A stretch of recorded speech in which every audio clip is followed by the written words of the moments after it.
David. Nouvelle interview sur le livre Transformation à Yellowstone. Aujourd'hui, nous allons parler quelque part d'un personnage principal du livre, c'est le loup. Le loup est présent dans l'imaginaire collectif, dans beaucoup de contes, dans beaucoup d'histoires. C'est un animal qui peut faire peur aussi, mais qui intrigue. Euh, Est-ce que tu peux nous parler du loup et de tes rencontres à Yellowstone? Alors quand je suis allée à Yellowstone, j'allais à la rencontre de la nature, oui. Et j'allais essentiellement à la rencontre du loup aussi, parce que c'est connu que là-bas, dans cet espace protégé, il y a des meutes de loups qui ont été réintroduites. Le loup a eu un impact extrêmement important sur toute la végétation, même la forme des cours d'eau. Vraiment, le fait de réintroduire en fait un prédateur, c'est pas forcément le loup en lui-même, mais a vraiment changé tout l'écosystème. Donc déjà en soi, ça m'intéressait, mais il y a autre chose. En ce moment, le loup parle à beaucoup de gens, parce que le loup représente en même temps, avec la meute, la famille, la cohésion familiale, et on a besoin de se rattacher à des valeurs sûres qui sont vraiment la cohésion de la famille ensemble.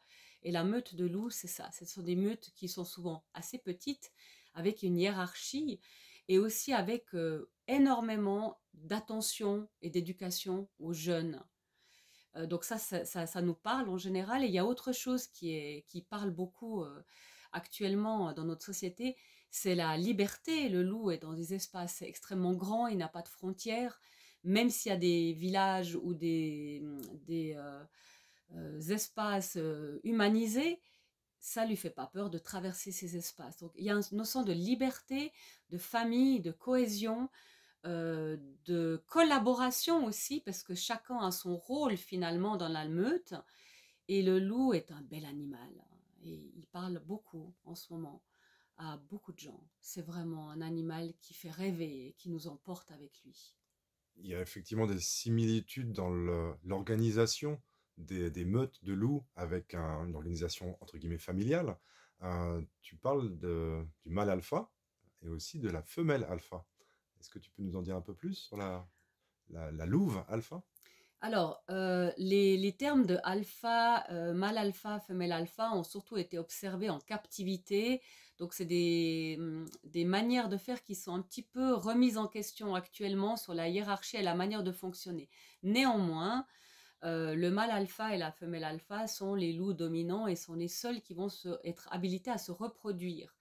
Ça n'empêche pas que parfois, dans la hiérarchie, il y a des tolérances d'autres rôles où le mâle alpha et la femelle alpha peuvent permettre d'autres rôles à d'autres loups.